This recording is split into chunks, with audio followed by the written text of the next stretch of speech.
Hey guys, Frank Cava again, experiencedinvestor.com, and we're going to talk today a little bit more about direct mail targets. So last time we talked about non-owner occupants and landlords, and I'm going to dig a little bit deeper into landlords now.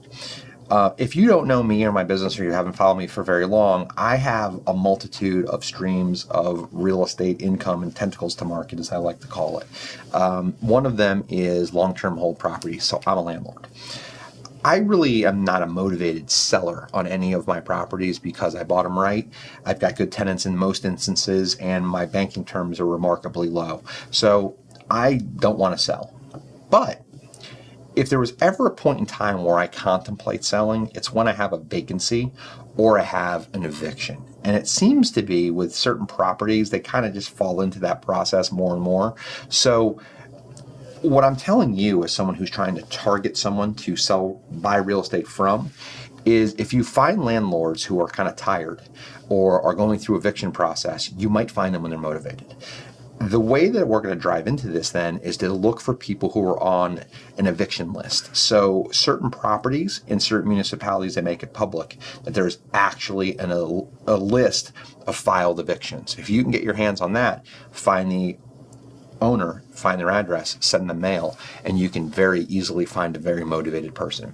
These mailers show up at my office all the time, so I do know that people are out there doing this actively, and I know it works because every blue moon I get one, I'm like, yeah, I should sell that property. It's a pain in the butt. So you, as someone trying to acquire property, you should look into that. All right. Another avenue to look at is pre-foreclosure and bankruptcy, and I'm going to lump those together, okay? They're a little bit different, but they're essentially the same thing.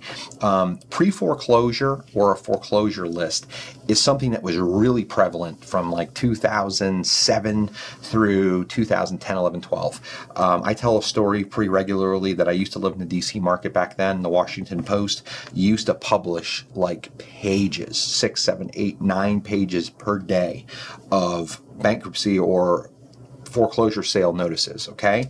Now, the state that I live in, they have to have a trustee, so it's called a trustee sale, but it's the same thing no matter if you're on the West Coast. But what it is and what it's targeting is people who are behind in their mortgage, haven't paid, and part of our rules and laws is it has to be displayed publicly that your home is going to be sold. It's just part of the deal. So newspapers will publish this. Now, where do you look for these ads? You can look online now too, because most of the newspapers have an online sister that you can find. But the big local paper and some of the cheaper alternative papers that are in town are good places to look. When I lived in a smaller city in Charlottesville, it was the very inexpensive place to advertise, and the reason for that is the banks had to legally advertise, but it's cheaper to do it in a smaller paper, so that's where they would put their notices. How do you capitalize on this? You can physically find the paper, get it, and when there is a notification, handwrite the envelope and send it to the owner. And that will be a great way to get deals. As I'm filming this, the real estate market is hotter.